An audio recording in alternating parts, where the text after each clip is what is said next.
Hai guys, di video kali ini saya akan update soal harga Bitcoin untuk pergerakan harga selanjutnya, sekaligus juga untuk Ethereum. Ada informasi mengenai prediksi tanggal 1 Agustus dari Astrolog kemarin dan informasi penting mengenai mengapa saya akan invest cukup besar di Metaverse. Nama saya Kelby dan saya menyajikan informasi seputar fundamental, technical, dan on-chain analysis. Tonton video ini sampai akhir agar informasinya lengkap dan bermanfaat. Kita ke Bitcoin di time frame 1 hari dulu, kemudian kita lihat kalau selama 3 hari berturut-turut dia berusaha untuk naik, tetapi dia tidak bisa naik sampai ke level 23.400, di mana di sini itu kelihatan ada neckline-nya di sini, dan ini dia 3 hari berturut-turut selama kemarin itu dia posisinya itu menurun, sekarang ada kenaikan sedikit, dan kalau kita lihat dari perspektif yang lain, ini bisa menjadi semacam dia lagi retest neckline-nya dan berusaha untuk naik lagi ke atas. Bisa saja seperti itu. Kita akan pantau. Namun kalau dari perspektif yang lain, dari perspektif 4 jam, Bitcoin baru saja breakdown daripada pola rising wedge-nya, kemudian dia membentuk semacam pola bear flag yang ada di sini, dan sekarang sedang mengalami konsolidasi sebentar. Kita juga bisa membuat, kalau dari sudut pandang yang lainnya, ini adalah semacam ascending broadening wedge. Seperti ini, jadi kemungkinan besar dia harus retest dulu di daerah candle yang ini, dia harus retest dulu ke sampai daerah harga 23 ribuan itu untuk melihat apakah dia bisa naik ke atas. Kemungkinan besar tendensinya itu turun karena ini sifatnya itu korektif. Jadi kenapa saya bisa tahu itu korektif? Kelihatan dari sini kalau di sini ketika dia turun itu dia cukup cepat, jadi ini merupakan wave yang impulsif yang merupakan sesuai dengan trennya, dan ini itu adalah korektif. Jadi dia ketika naik itu sangat susah sekali, naik turun naik, kemudian turun ke daerah sini ke level yang sama seperti ini di neckline ini, dan ketika dia turun ini dia sifatnya impulsif juga karena turunnya dengan cepat ya teman-teman, dan ini sifatnya itu korektif karena dia membutuhkan waktu yang lama, 1, 2, 3, 4, 5, 6, 7, 8 untuk naik sampai ke sini saja. Jadi 8 bar untuk naik, tetapi 1, 2, 3, 4, 5 bar untuk turun. Jadi lebih cepat turunnya daripada naiknya.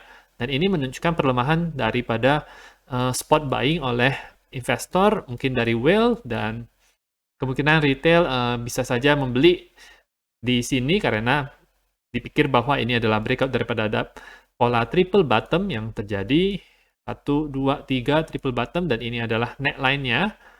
Jadi saatnya untuk membeli. Ya, retail bisa berpikiran seperti itu karena mereka terbiasa untuk melakukan breakout trading ya. Tetapi menurut saya ini adalah pola yang bearish sebenarnya. Kalau kita lihat time frame 4 jamnya itu, di time frame 4 jamnya itu ada banyak sekali bearish divergence yang terjadi di sini. Jadi ini ada bearish divergence. Jadi ketika naik itu bearish divergence-nya itu ada di time frame 1 jam. Jadi di sini, jadi ketika harga itu naik, ini kemudian ininya itu turun. Ya, jadi harga itu membuat ininya itu harganya itu kemudian turun, dan kalau misalnya kita pakai perspektif rising wedge, dia sudah breakdown dari bawah. Dan ini kelihatannya bisa, kalau kita ubah perspektifnya, jadi seperti ini.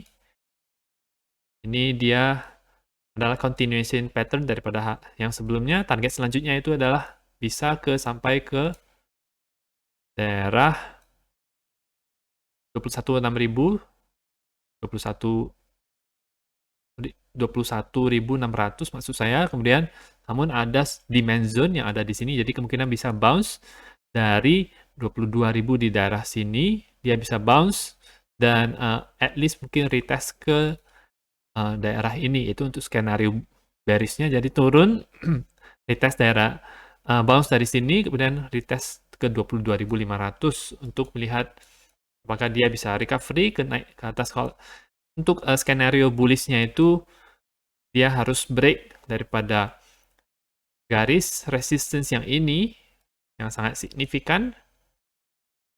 sekarang berada di harga sekitar 23.400-an, dan break ini, kemudian break lagi dari neckline ini, dan break lagi daripada top di sini 24.300-an, habis itu baru bisa melanjutkan harga ke 25.000, 26.000 sampai ke 28.000. Di situ ada resistance yang kuat. Jadi itu prediksi harga untuk Bitcoin selanjutnya. Untuk weekend sebenarnya pergerakannya tidak terlalu cepat, tapi menjelang misalnya kalau misalnya minggu sore itu kadang-kadang bisa cepat pergerakannya, kadang-kadang ya. Mungkin karena menjelang hari Senin ya.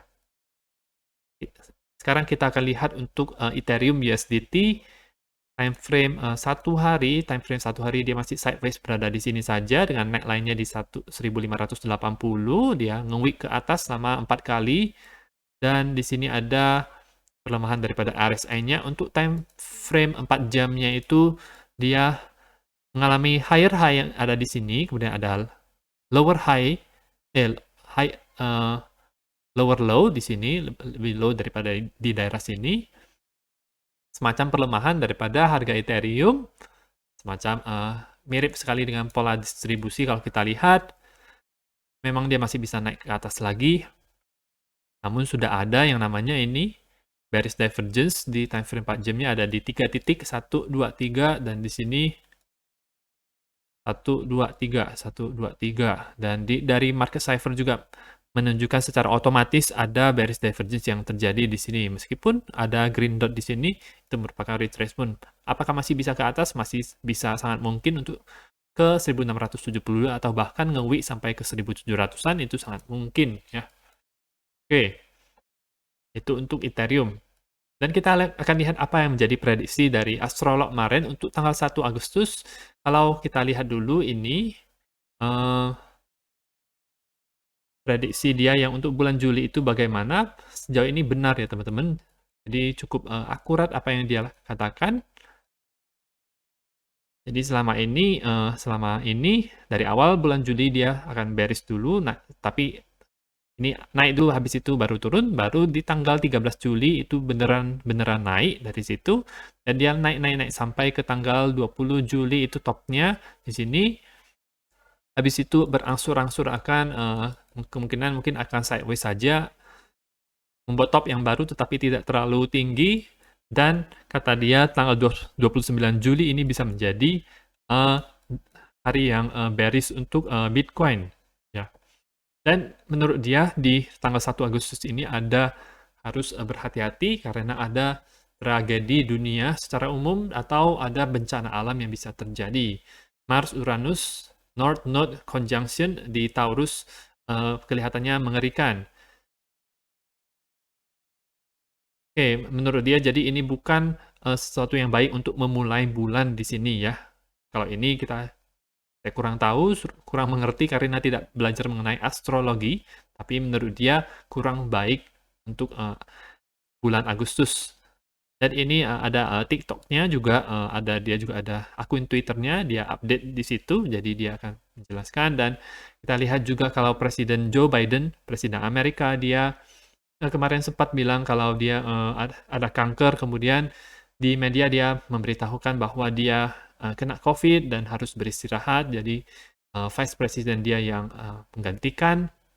Jadi ini merupakan tanda-tanda juga, mungkin tanda-tanda daripada tragedi dunia yang bisa terjadi ya teman-teman.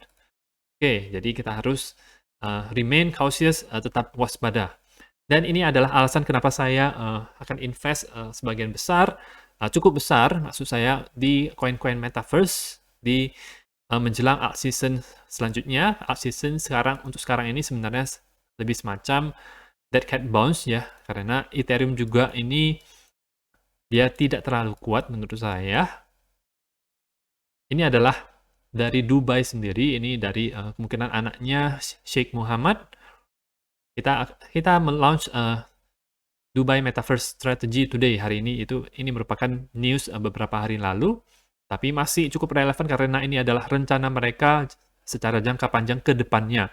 Untuk menguatkan inovasi di bidang teknologi baru, Dubai adalah rumah daripada 1.000 perusahaan yang bergerak di bidang metaverse dan blockchain. di mana ini memberikan kontribusi sebanyak 500 juta dolar kepada ekonomi nasionalnya. Jadi ini bisa menjadi hal yang baik buat mereka mendukung ekonomi daripada Dubai. Strategi mereka apa adalah tujuan-tujuannya adalah 5 kali jumlah perusahaan blockchain dan metaverse dalam 5 tahun. Jadi mungkin targetnya adalah 5.000 perusahaan blockchain dan metaverse ya. Jadi mereka serius akan hal ini. 40.000 metaverse ini akan mensupport 40.000 pekerjaan virtual dan menambahkan 4 miliar dolar kepada ekonomi Dubai dalam 5 tahun. Ini adalah targetnya. Menjadi nomor satu di daerahnya dan 1 dari 10 top kota yang menggunakan metaverse sebagai hal yang untuk menunjang ekonominya. Jadi mereka akan menguatkan inovasi metaverse dan kontribusi kepada ekonomi. Dia akan mengkultivasi, jadi memberdayakan talenta-talenta sumber daya manusia metaverse melalui edukasi dan training-training dan mendevelop use case kegunaan metaverse dan aplikasinya di pemerintahan Dubai. Adopsi scaling agar bisa dipakai oleh orang banyak dan advokasi global terhadap platform-platform yang aman dan infrastruktur dan pembaharuan infrastruktur dan regulation, yaitu peraturannya. Dimana menurut saya ini sangat bullish sekali untuk koin-koin metaverse dan banyak sekali koin-koin metaverse yang bagus. Kita bisa lihat di CoinGecko. Teman-teman bisa lihat ke CoinGecko, kemudian ke kategoris. Dan di situ ada kategori play to earn, gaming, dan metaverse. Itu menurut saya mirip-mirip saja. Kita akan tunggu dulu. Metaverse ini adalah narasi yang menurut saya sangat kuat dan narasi yang menurut saya sangat banyak use case-nya setelah DeFi dan NFT. Setelah DeFi dan NFT pasti akan ke Metaverse karena banyak orang yang suka bermain game. Kita pilih saja yang Metaverse yang di sini. Decentraland, The Sandbox, menurut saya The Sandbox itu lebih bagus daripada Decentraland dari segi visual gamenya itu. Jadi saya lebih prefer Sandbox daripada Decentraland. Untuk Axie Infinity mungkin saya tidak akan invest karena gamenya sederhana. Saya akan invest di koin-koin yang market cap-nya itu lebih kecil karena potensi pertumbuhannya itu lebih besar dan mereka ada benar-benar real game yang benar-benar bagus, jauh lebih bagus daripada Axie. Engine, saya akan memilih Affinity, yaitu koin barunya yang digunakan untuk bisa mint puluhan ribu NFT dalam 1 detik. Dan ada juga banyak hal lainnya. Illuvium merupakan blue chip daripada Metaverse. Play to earn juga market cap-nya itu sangat kecil sekali, 88 juta dolar saja. Dan menurut saya ini bisa ke 1.000 dolar dengan harga dengan sangat mudah ketika buluran itu mulai terjadi ya teman-teman. My Neighbor Alice juga, ini adalah game seperti Animal Crossing, market cap-nya itu sangat kecil, 41 juta dolar, bisa ke harga 10 dolar dengan mudah, dan selanjutnya. Itu Metaverse saya yakin akan menjadi narasi yang sangat kuat, jadi saya akan mulai akumulasi koin-koin Metaverse untuk masa depan, untuk trading, dan juga untuk di hold ya. Nah, itu saja untuk informasi pada hari ini. Semoga bermanfaat. Tetap dukung channel saya dengan mengklik like dan subscribe, dan nantikan video saya selanjutnya.